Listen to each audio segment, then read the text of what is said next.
चलो आज के वीडियो में हम लोग ना ये डिस्कस करते हैं कि राहु जो है वो किसी भी इंसान की कुंडली में खेल कैसे खेलता है। ठीक है। राहु को बोला गया है रहनुमाए गरिमा, यानी केतु को चलाने वाला।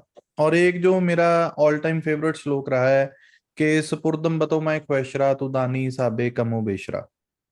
राइट। तो वो क्या है, यानी कि राहु के हुक्म पे केतु चलता है, लेकिन राहु जो है वो इंडिविजुअल खेल खेलता कैसे है। मैं बार बार कहता हूं कि हर एक प्लैनेट बाकी सब प्लैनेट्स के साथ अपना कनेक्शन कहीं ना कहीं रखता है। तो इस वीडियो में हम उसी कनेक्शन को लेकर के चार्ट एनालिसिस कैसे किया जाता है। ठीक है।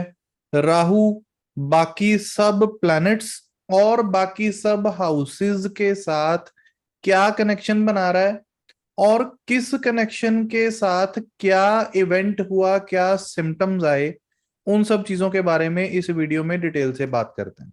ठीक है सौरिश, ठीक है मनीष जी। यस। चलो डिस्कशन शुरू करते हैं। मैं आप लोगों के साथ एक स्क्रीन शेयर करता हूँ, चार्ट शेयर करता हूँ, जिससे कि पता चल जाएगा। और अगर आप लोगों को भी ये टेक्निक सीखनी है तो लाल किताब का पैकेज कोर्स जो है वो शुरू हो रहा है 1 डेढ़ महीने में। तो जो लोग सीखना चाहते हैं वो ज्वाइन भी कर सकते हैं। फिलहाल शुरू करते हैं एक कुंडली के अकॉर्डिंगली। ये एक कुंडली है। ठीक है। मून थर्ड हाउस में है, गुरु केतु फिफ्थ में है, शुक्र सेवेंथ में, सूर्य बुध आठवें में, मंगल शनि 10वें में और राहु 11th हाउस में। ठीक है। अब हमने सबसे पहले जो चीज इसमें करनी है, इसको हम लोग विद सिम्टम्स के साथ करेंगे। अब हमने जैसे कि टाइटल रखा है कि राहु का खेल क्या है, तो हमने फोकस रखना है राहु पे। अब सबसे पहले हमने इस चार्ट में क्या करना है मनीष जी, जो सबसे पहला स्टेप हो सकता है वो क्या है कि राहु का पहले हम देखते हैं कि किन किन ग्रहों के साथ कैसे कैसे रिलेशन बन सकता है रूल्स वाइज। ठीक है। सबसे पहले राहु 11th हाउस में है, ये देखेंगे कि प्लेसमेंट कहाँ है।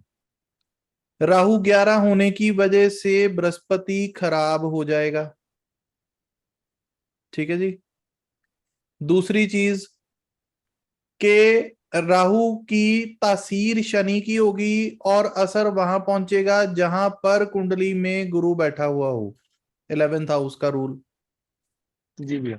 तीसरी चीज, ग्रह 11 जो मंदा होवे असर में सबसे उमदा हो। ठीक है जी। चौथी चीज के इसका आप देखते हैं कि थर्ड हाउस की दृष्टि जो है वो राहु पे पड़ रही है, यानी चंद्रमा ने राहु को देख रखा है। ठीक है जी। उसके बाद पांचवें घर के खराब होने की वजह, तीसरा घर निशानी 11 से आएगी, जिसे कहते हैं कि वजह चमक घर तीसरे होगी, कड़क निशानी 11 हो। ठीक है। जी भैया। इसको मैं फिर भी एक बार श्लोक को एक्सप्लेन करना चाहूंगा कि उन्होंने कहा कि गुरु टेवे में जब तक उनका औलाद दुखी ना होती हो। ठीक है। पांच पापी गुरु मंदा टेवे, बिजली कड़कती मंदी हो। शनि शुक्र या दो कोई मंदा, बिजली चमका देती हो। चंद्र भला तो चमक उंदा असर हालत दो जल्दी हो। वजह चमक घर तीसरे होगी, कड़क निशानी 11 हो। तीन खाली तो घर 8 से पड़ती, उल्ट हालत पड़े 8 पर हो। ठीक है। ये लोगों को पता चल जाएगी, ये फिफ्थ हाउस का रूल है कि पांचवें के खराब होने की वजह तीसरे बनेगी, निशानी 11 से आएगी। लेकिन उसी के साथ अगर तीसरा खाली हो तो वजह बनता है 8वें घर का प्लैनेट, निशानी आती है 11 से, और घूम फिर के सारा बैड इफेक्ट फिर 8वें घर के ग्रहों पर पड़ता है। ठीक है। मीन टू से कि गुरु केतु चंद्रमा और राहु की वजह से भी सिम्टम आएगा, गुरु केतु सूर्य बुध राहु और फिर घूम फिर के सूर्य बुध पे बैड इफेक्ट आना है जो उससे भी सिम्टम आएगा। ठीक है जी। तो राहु कनेक्ट जी हो गया भैया। इन सब से। राहु केतु, राहु जो है वो गुरु केतु चंद्रमा सूर्य बुध इन सब से कनेक्ट हो गया, एक ये स्क्वायर बना। ठीक है। दूसरी चीज, शुक्र जो है वो राहु को मदद कर रहा है, 5वीं मदद वाला रूल, 7वें से 11वें को मदद जाती है। ठीक है जी। शनि सांझी दीवार से राहु को कनेक्ट कर रहा है। ओके, अब हम बात करेंगे कि इन सब रूल्स की वजह से सिम्टम्स क्या क्या आएंगे और इंसान की लाइफ में चेंजेस क्या क्या आएंगे। अब देखा जाए तो राहु 11 की वजह से जो गुरु खराब होना है, तो क्या होगा। अब गुरु कौन सा खराब होना है, सबसे पहले तो ये देखेंगे, 5वें घर का गुरु खराब होना। लेकिन उसी के साथ साथ गुरु केतु उच्च का बैठा हुआ है। जब भी कुंडली में गुरु केतु मुश्तरका होंगे, उच्च फल के होंगे। अब हम गुरु को मंदा कंसिडर करें या उच्च फल का कंसिडर करें, सौरिश क्या कहते हो। भैया पावरफुल होके मंदा होना हाँ, जब राहु का पीरियड आएगा। बिल्कुल, कि वो पावरफुल भी हो जाएगा और मंदा भी हो जाएगा। ठीक है। अब इसके पावरफुल होके मंदा होने का वजह बनेगी चंद्रमा, और सिम्टम आएगा राहु से। पावरफुल लेकिन मंदा, यानी ये समझ लो कि एक ऐसा आदमी जो बहुत ताकत में है लेकिन उसकी तासीर नेगेटिव है, कर्म नेगेटिव करता है। अब बृहस्पति क्या है, पिता का कारक या दादे का कारक। अब गुरु केतु में स्पिरिचुअल जर्नी भी होती है, लेकिन यहां पर क्या होगा, इन प्लैनेट्स की जब हम एनर्जीज को कनेक्ट करते हैं ना, तो उसके अकॉर्डिंगली एट्रीब्यूट्स देखने पड़ते हैं। ठीक है। अब इसमें अगर आपको पिन पॉइंट जाना है ना, तो आपको ये दोनों रूल्स को क्लब करके देखना, सोचना पड़ेगा। ठीक है सौरिश, करें इनको कनेक्ट। जी अब गुरु केतु जो है, ये हो गया यानी पिता और ट्रैवलिंग। ठीक है। चंद्रमा हो गया जी पैसा, लिक्विड कैश। राहु हो जी गया उधार। जी सूरज फिर से पिता का कारक हो गया। बुध बिजनेस का कारक हो गया। ठीक है जी। और राहु फिर जी उधार का कारक हो गया। हो गया। जी अब गुरु केतु का मंगल शनि से झगड़ा जरूर है, 5-10 का, इसको भी आप भूल नहीं सकते। जिसकी वजह से मैंने बुध को अभी बिजनेस का कारक लिया है, डीलिंग का कारक लिया है, जबान का कारक लिया है ना।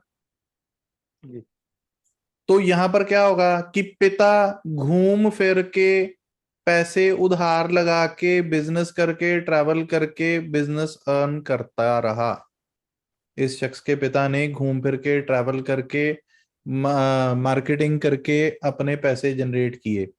तो इस शख्स ने के फादर जो थे, वो अपने स्टेट से दूसरी स्टेट में जाकर के इंपोर्ट एक्सपोर्ट का काम जो है वो करते थे। जी क्लियर हुआ। अब इसमें दो चीजें कि हमने दो रूल्स को क्लब करके पहले ये चीज निकाली कि इसके पिता के ऊपर क्या असर आया। ठीक है जी। अब गुरु केतु का जो स्पिरिचुअल जर्नी थी उस पर बाद में आएंगे, पहले हमने सिर्फ ट्रैवलिंग से जोड़ा है केतु को, क्योंकि केतु तोड़ने और जोड़ने का कारक। ठीक है। अब दूसरी चीज, अब हम आएंगे कि एक एक रूल करके इसको कनेक्ट करेंगे। गुरु केतु चंद्र और राहु को कनेक्ट कर रहे हैं, अब सिर्फ ये तीन चीजें।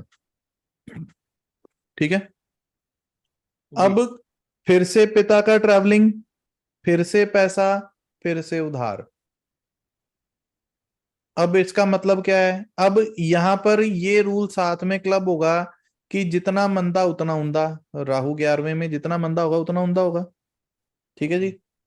अब सिर्फ ये देख लेते हैं, यानी कि पिता ने ट्रैवल करके पैसे उधार लगाते गए और उधार बढ़ता गया, क्योंकि राहु उतना उंदा होना है।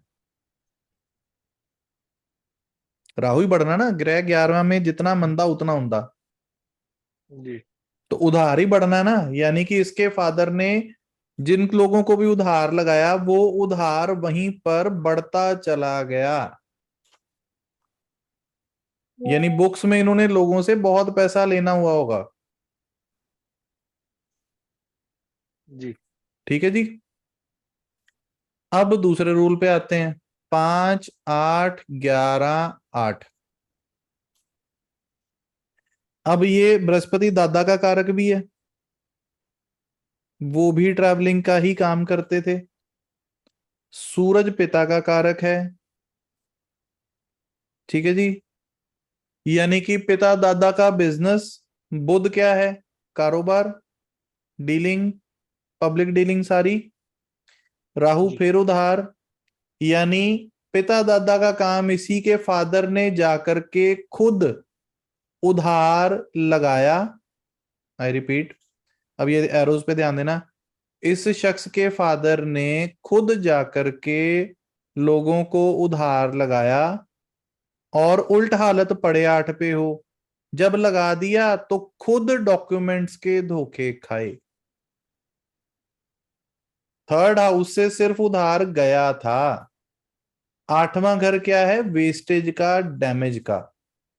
इसलिए सारा बुरा इफेक्ट जो है वो आना था सूरज बुध पे। जी तो अपने डॉक्यूमेंट्स पे, यानी कि डॉक्यूमेंट्स में तो पैसे लेने हैं, लेकिन वो मिले ही नहीं, वापिस ही नहीं आए। हम्म। जी तो राहु पे फोकस रह गया। एक राहु क्या क्या कर रहा है? अब बिल्कुल उसके भैया, बाद बहुत आते बढ़िया। हैं, अब उसके बाद आते हैं कि राहु ऐसा क्यों कर रहा है। अब शनि जो है वो सांझी दीवार से राहु में जा रहा है, और कौन से हाउस का जा रहा है और कौन से हाउस में जा रहा है। हम लोग ना पता क्या करते हैं, सांझी दीवार तो देख लेते हैं, शनि और राहु मित्र ग्रह हैं, लेकिन हाउस की एनर्जी भूल जाते हैं कि किस हाउस से कनेक्ट हो रहे हैं। अब ये कनेक्ट हो रहे हैं 10th और 11th से। 10th हाउस क्या है? प्रोफेशन। 11th हाउस क्या है? प्रॉफिट्स। तो अब यहां पर आप ये नहीं कह सकते कि शनि पापी हो गया। शनि का असर राहु में जा रहा है, राहु का असर शनि में नहीं आ रहा। समझे नहीं समझे? जी भैया। ठीक है जी। तो इसने तो राहु में चालाकी बढ़ा देनी है। ठीक है ना? तो अब वही चालाकी को, अब यहाँ पे दो रूल्स को फिर इसी एक रूल के साथ इन पिछले दोनों रूल्स को भी कनेक्ट करता हूं। सॉरी, ध्यान से सुनिए जरा, ये ट्रिकी है थोड़ा। जी ठीक है, लेकिन देखिए मजा कितना आएगा बाद में, क्या आउटकम क्या निकलेगा। 5 3 11। ठीक बिल्कुल। है। 5 8 11 11। 8। ठीक है जी जी। भैया। और उसके साथ साथ शनि का असर राहु में। ठीक है। जी अब इस उधार में प्रोफेशनलिज्म चला गया, उधार वालों में चालाकी चली गई। जी ठीक है जी। तो पिता ने जिन लोगों को उधार दिया था, वो प्रोफेशन के लिहाज से ओवर क्लेवर होके इसके पिता के सारे पैसे दबा के बैठ गए। जिनको और है तो उधार सांझी दिया दीवार था, के support। हाँ, तो ये तो बेनिफिशियल रूल है। जिनको उधार दिया था उनमें चालाकी आ गई सर। हाँ। बिल्कुल। अब इसके साथ साथ एक और बेनिफिशियल सपोर्ट का रूल जोड़ता हूं। ठीक है जी। 7th हाउस हमारा डेली इनकम का कारक है। जी वहां पे बल्क मनी बैठी है, शुक्र। जी। किसको सपोर्ट कर रही है? राहु को। नहीं, उधार को। उधार अब खुद की बल्क मनी उधार पे चलेगी। खुद की बल्क मनी उधार लगा दी है।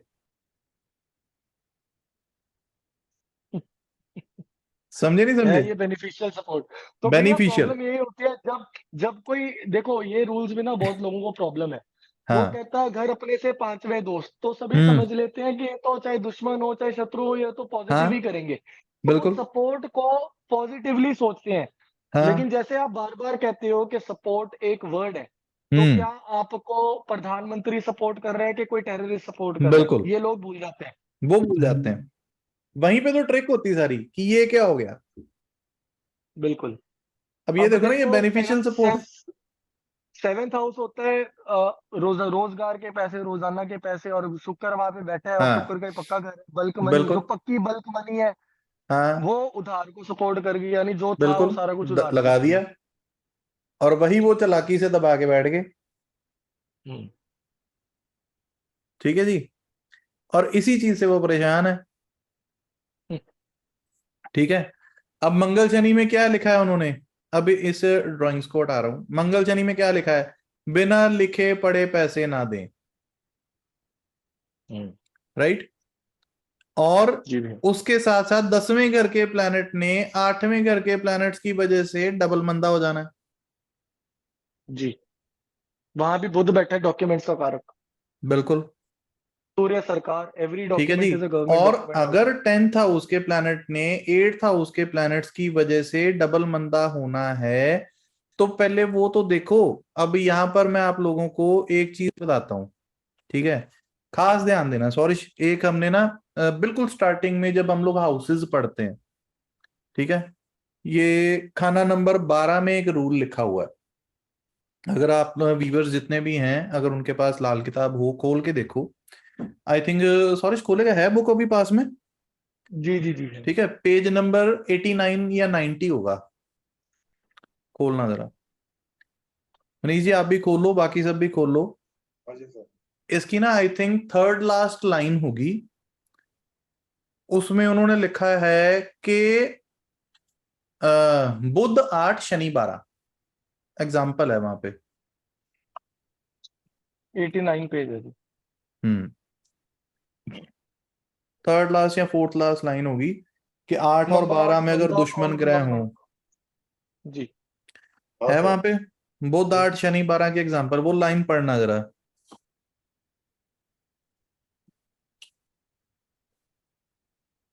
पढ़ना मनीष जी, या सॉरी पढ़ना, क्या लिखा है? ये नंबर 8 मंदा और नंबर 2 खाली, ये वाला भी है। हम्म, तो इधर लिखा है, लास्ट पॉइंट है, नंबर 8 मंदा और नंबर दो खाली हो, या जब नंबर 12 और नंबर 8 दोनों ही घर में ऐसे ग्रह हों जो इकट्ठे हो जाने पर मंदे हो जावे, तो मंदिर में पूजा पाठ यात्रा वगैरह के लिए जाने की बजाय मंदिर से दूर दूरी बेहतर। बेहतर, वरना हम्म, वरना खाना नंबर 8 12 की मंदी टक्कर होगी। हाँ मसलन बुध 8 शनि 12, हाँ, लड़कियों लड़कियों की बिनाई बिनाई लड़कियों की खराब। बिनाई बर्बाद जब बाप मंदिर जावे। हाँ, अब इसमें एक चीज मैं आपको हिंट देने के लिए पढ़ाया है, इसका इस कुंडली से कोई ताल्लुक नहीं है। हिंट क्या दे रहा हूं मैं, कि इन्होंने इस रूल में लिखा कि बुध था 8 में, शनि था 12 में, ठीक है। अगर वो कुंडली वाला मंदिर जाएगा तो सिम्टम्स किस चीज पे आया? बुध बुध पे बेटी, खाना नंबर 8 बुध बेटी, शनि शनि। शनि आई साइड, बिनाई, बिल्कुल। ठीक है जी। तो जो प्लैनेट कनेक्ट हो रहे हैं ना, उन्हीं पे सिम्टम आना है, हम्म। कहीं और नहीं चले जाना कि कुछ ना कुछ हो जाएगा। ये नहीं होता, कुछ ना कुछ हो जाएगा, वो ज्योतिषी नहीं है, जी ठीक है ना। भैया, यहाँ पे एक क्वेश्चन है, वो मैं पूछ जैसे सकता हूँ कल क्या? हम बात कर रहे थे यहाँ पे क्लास में, कि एक वर्ड में पूरी ज्योतिष आ जाती है। जब भी कोई कुंडली दिखाने आए उसको, यहाँ फंस गए हैं। वो ज्योतिष नहीं करनी हमने, हमने पिन पॉइंट करना है कि भाई हुआ क्या है। अब बुध 8, बुध बेटी होगी, शनि आईसाइट होगी, उसके ऊपर बुरा असर आ गया, ठीक है।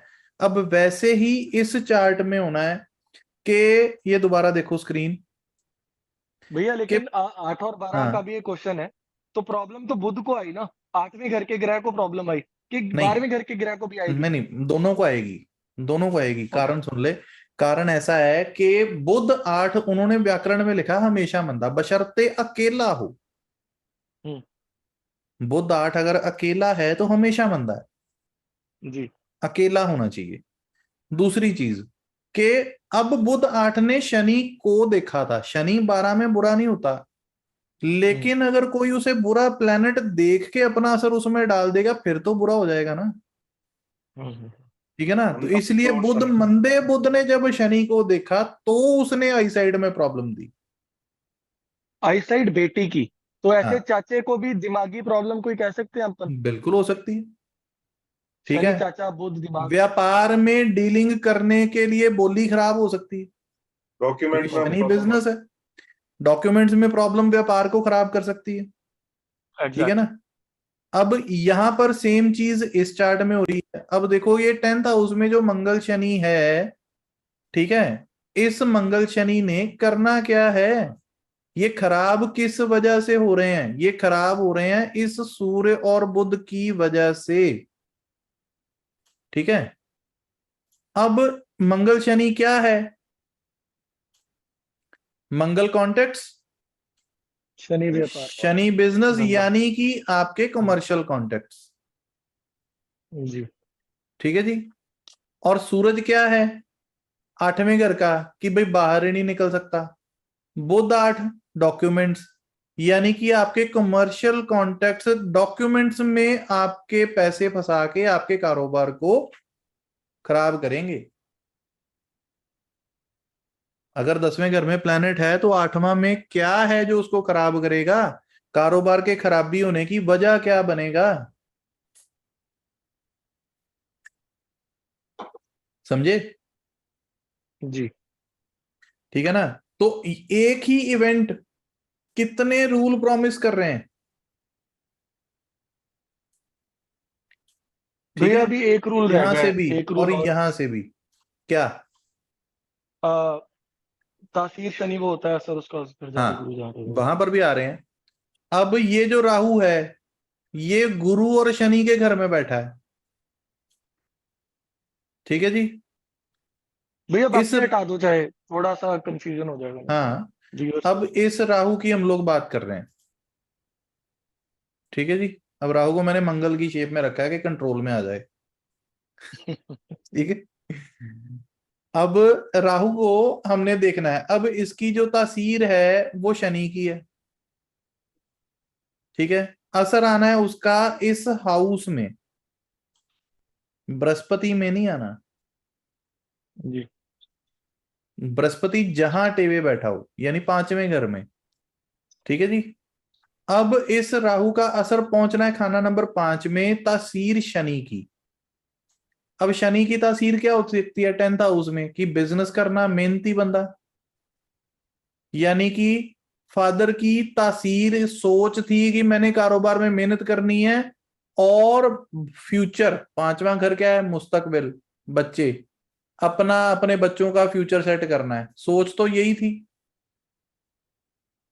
सोच आज भी वही है। लेकिन प्रॉब्लम कहां से आई, कि वो लोगों ने ही दगा दे दिया और पैसे फंस गए, डूब गए, कारोबार खत्म हो गया।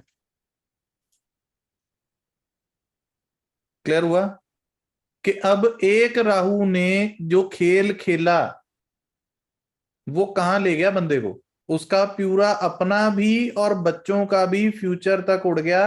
अब इसी के कारोबार की खराबी की वजह से बच्चों की एजुकेशन भी सफर कर रही है, बच्चों का फ्यूचर भी सफर कर रहा है। सीधी सी बात है, अगर पैसे ही नहीं होंगे तो बच्चों का फ्यूचर क्या प्लान कर लोगे, ठीक है। खुद का कॉन्फिडेंस भी टूट रहा है, कारोबार की समझ नहीं आ रही क्या करूं, कोर्ट केसेस में उलझ गया कि भाई डॉक्यूमेंट्स तो हैं मेरे पास कि मैंने उनसे लेने हैं, लेकिन वो पैसे ही नहीं दे रहे, कोर्ट केसेस में कितना उलझेगा। अब यही शनि राहु को सपोर्ट कर रहा है कि भाई डॉक्यूमेंट्स में तो मैं ही पावरफुल हूं, लेकिन पता नहीं कब आएंगे पैसे वापस, क्योंकि ऐसे केसेस तो कई कई साल तक लटकते रहते हैं। अब ये जो भैया राहु है, एक, हाँ, भैया क्वेश्चन है, जब राहु की हम तासीर शनि की ले रहे हैं, हम्म, तो शनि के घर भी जो जैसे 8वें घर में सूर्य बुध बैठा है, उसको भी लेंगे हम के नहीं, इग्नोर बिल्कुल करेंगे लेंगे, उसको? पे शनि तो देखेंगे ही ना, शनि कैसा है।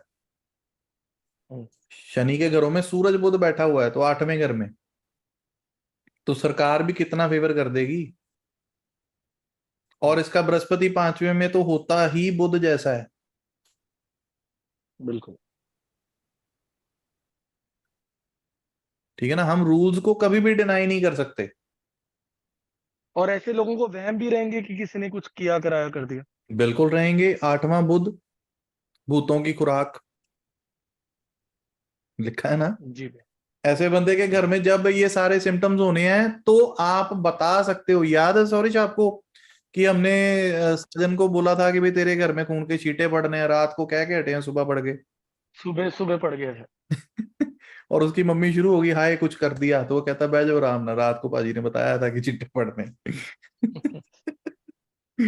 जी जी ठीक है ना, कि हम किया कराया भी कब होना है वो भी कुंडली में लिखा है। ठीक है ना, कई लोगों को मैं बताता हूँ कि ये चीजें होनी है। इवन एक लेडी तो भाई मैंने उसको बोल दिया कि आपके घर में हड्डियां गिरेंगी, वो हड्डी उठा के मेरे ऑफिस ले आई और मैं कहा बैंक को उसको। ठीक है ना, तो ये चीजें जो हैं, अब ये राहु का जो खेल है, अब इसको बैलेंस करना कैसे है, ठीक है, वो हर शख्स के चार्ट प्रेफरेंसेस और उसके सर्कमस्टांसेस को ध्यान में रख के बताया जाता है। ठीक है ना, मेनली बताना इसमें चीज क्या है कि मंगल शनि, अब मंगल शनि का उपाय जो है वो पंडित जी ने क्या लिखा है बुक में, ठीक है, उन्होंने लिखा है कि घोड़ी का दूध, ठीक है जी, जो घोड़ी के बच्चे ने अभी पिया ना हो, कांच की शीशी में डाल के रखें। लेकिन उसके आगे एक लाइन लिखी है बड़ी मजेदार, उपाय के बावजूद आप पैसे उधार देने से परहेज करें। पढ़ा है? खराबी होने से पहले बचाव कर लिया जाए तो वो सबसे बड़ी समझदारी है। इसीलिए मैं बार बार अपने वीडियोस में कहता हूं कि प्रिकॉशंस जो हैं वो ज्यादा जरूरी हैं, ज्यादा काम करती हैं, स्ट्रेटजीज ज्यादा काम करती हैं। खराबी आ जाने के बाद तो सिर्फ दवाई होगी। ठीक है ना, और इसी शख्स को ये प्रिडिक्शन दी गई थी कि तेरे पैसे डूबने हैं, बच जा। ठीक है ना, लेकिन बात वही कि ग्रहों का खेल, कर्मों का खेल, वक्त का खेल, उससे कौन बचा है आज तक। ठीक है, तो अगर आप लोगों को भी कुंडली दिखानी है तो मेरे नंबर पे कांटेक्ट करके कुंडली की जांच करा सकते हैं। बहुत बहुत शुक्रिया सबका वीडियो सुनने के लिए। Thank you very much.